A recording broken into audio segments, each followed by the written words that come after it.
Hello everyone, today I will discuss my topic is behaviour therapy. ठीक है।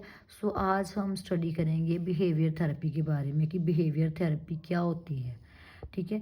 So it is the form of psychotherapy which focus on modifying the faulty behaviour rather than the basic changing in the personality. ठीक है। सो उन्होंने बोला कि जो behaviour therapy होती है लाइक का साइकोथेरेपी भी इसको हम लोग बोलते हैं। ठीक है। सो इसमें क्या होता है कि जो पेशेंट का फॉल्टी बिहेवियर होता है, फॉल्टी मतलब लाइक कोई माल अडेप्टिव बिहेवियर होता है, कुछ अच्छा बिहेवियर नहीं होता, उस बिहेवियर को हम लोग क्या करते हैं, मॉडिफाई करते हैं, चेंज करते हैं। क्यों चेंज करते हैं? बिकॉज उसके basic changing in the personality, ताकि जो उसकी पर्सनैलिटी में कुछ चेंजेस करने के लिए प्रोबिंग द अनकॉन्शियस और exploring the patient thoughts and feelings and behaviour, ताकि जो पेशेंट के माइंड में और उसके अनकॉन्शियस माइंड में कुछ ऐसे थॉट्स, कुछ ऐसे बिहेवियर जहाँ कोई फीलिंग्स है जो वो छुपा के रखे उसने। ठीक है। उस चीज़ को हम लोग एक्सप्लोर करते हैं with the help of the behaviour therapy. तो इसमें क्या होता है, एक थेरेपिस्ट होता है, वो क्या करता है कि जो पेशेंट के सिम्टम्स होते हैं, ठीक है, लाइक सिम्टम्स क्या हो कि जिसके रिगार्डिंग हमें पता लगता है कि पेशेंट का जो बिहेवियर है वो कुछ माल अडेप्टिव है। ठीक है। सो उस बिहेवियर को चेंज करने के लिए, मॉडिफाई करने के लिए हम लोग क्या करते हैं, कुछ बेसिक लर्निंग टेक्निक्स, मतलब कुछ ऐसी टेक्निक्स अप्लाई करते हैं जो मतलब जिससे पर्सन का जो बिहेवियर है वो क्या जाता है, चेंज हो जाता है, ताकि जो उसके माइंड में जो थॉट्स हैं, जो फीलिंग्स आ रही हैं, उसको हम लोग चेंज कर सकें। ठीक है। So it is a systematic application of the principles of learning to analysis and treatment of disorders of the behaviour. ठीक है। सो उन्होंने बोला कि जो बिहेवियर थेरेपी होती है वो हम लोग कैसे प्रोवाइड करते हैं, with the help of the step by step, मतलब सिस्टमेटिक वे के तरह अकॉर्डिंग हम लोग चलते हैं, तो ताकि जो हर एक स्टेप में उसको हम कुछ लर्न करा सकें, कुछ एनालाइज करें, ताकि जो उसका बिहेवियर है उसको हम लोग चेंज कर सकें। ठीक है। सो नेक्स्ट आगे हमारे यहाँ कौन कौन सी टेक्निक्स है जो हम लोग यूज़ करके पर्सन के बिहेवियर को चेंज कर सकते हैं, मॉडिफाई कर सकते हैं। So first technique is the shaping. In shaping the behaviour of other री are given for increasing the closer approximation to desire the response. अब शेपिंग में क्या होता है कि किसी भी चीज़ को हम लोग शेप में लेके आते हैं। ठीक है। लाइक जैसे एग्जाम्पल दी उन्होंने कि कोई in electing the speech from a autistic child the teacher must first reward the child for। ठीक है।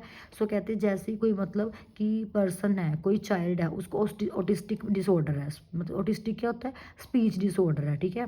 सो उसके बिहेवियर को चेंज करने के लिए, मतलब उसकी स्पीच को हम लोग शेप में ले आने के लिए, चेंज करने के लिए क्या करते हैं, कुछ ऐसे टेक्निक्स यूज़ करते हैं ताकि जो उसका बिहेवियर है वो चेंज हो सके। लाइक हमने वॉचिंग द टीचर लिप्स, मतलब जो उसको टीचिंग दे रहा है, जो उसको काउंसलिंग दे रहा है, उस पर्सन के लिप्स को उसने प्रॉपरली वॉच करता है। कुछ ऐसे साउंड्स होते हैं जो टीचर्स बोलते हैं उसको फोकस करता है। Then similar sound to the word alter by the teacher, मतलब जो टीचर्स ने वर्ड्स बोलते हैं वो सेम जो वर्ड्स होते हैं वो चाइल्ड क्या करता है, उसको रिपीट करता है। तो उसको बार बार रिपीट करने से क्या होगा, जो उसका बिहेवियर है उसको हम लोग क्या कर देते हैं, मॉडिफाई कर देते हैं। ठीक है। ताकि जो उसके टास्क हैं उसको कंप्लीट करने के लिए। सो फर्स्ट आ जाता है हमारा शेपिंग, मतलब किसी चीज़ को एक प्रॉपर वे में, एक शेप में लेके आने के लिए हम लोग उसको बिहेवियर को चेंज कर देते हैं। Next is the modelling. Modelling क्या होता है, लाइक जैसे कि it involve the learning of new behaviour by imitating this behavior in other role models are individuals who have qualified or skills that a person admire and wishes to intimate the children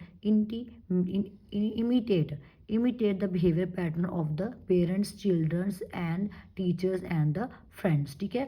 so modelling में क्या होता है कि जब हम person के कुछ behaviour को चेंज कर देते हैं, मोल्ड कर देते हैं, मतलब मोल्ड करके उसको एक न्यू वे में उसको हम लोग ऑर्गेनाइज कर देते हैं। ठीक है। फॉर एग्जांपल जैसे उन्होंने एग्जांपल दिया रोल प्ले। रोल प्ले में क्या होता है कि जो रोल प्ले मतलब जिसके रिगार्डिंग हमें लगता है कि इस पर्सन को ये प्रॉब्लम है, तो उसके रिगार्डिंग हम कोई सेशन दे देते हैं जहाँ कोई थेरेपी प्रोवाइड करने के लिए कुछ रोल प्ले करके दिखाते हैं। ठीक है। जैसे फॉर एग्जाम्पल जो सब्सटेंस अब्यूज होते हैं, पेशेंट्स होते हैं, ठीक है, ड्रग्स वगैरह लेते हैं, तो हम लोग क्या करेंगे, उसको रोल प्ले करके दिखाएंगे कि एक पर्सन है ड्रग्स ले रहा है तो उसका उस चीज़ का क्या इफेक्ट पड़ रहा है, और दूसरी साइड में वो पर्सन है जो इन चीज़ों को अवॉइड कर रहा है तो उसकी लाइफ कैसी होगी। तो मतलब एक ऐसा रोल प्ले करके दिखाना कि जिससे पर्सन का बिहेवियर है उसको मोल्ड करके एक न्यू टेक्निक में चेंज कर सकें। ठीक है। नेक्स्ट आ जाता है हमारा प्री मैक प्रिंसिपल।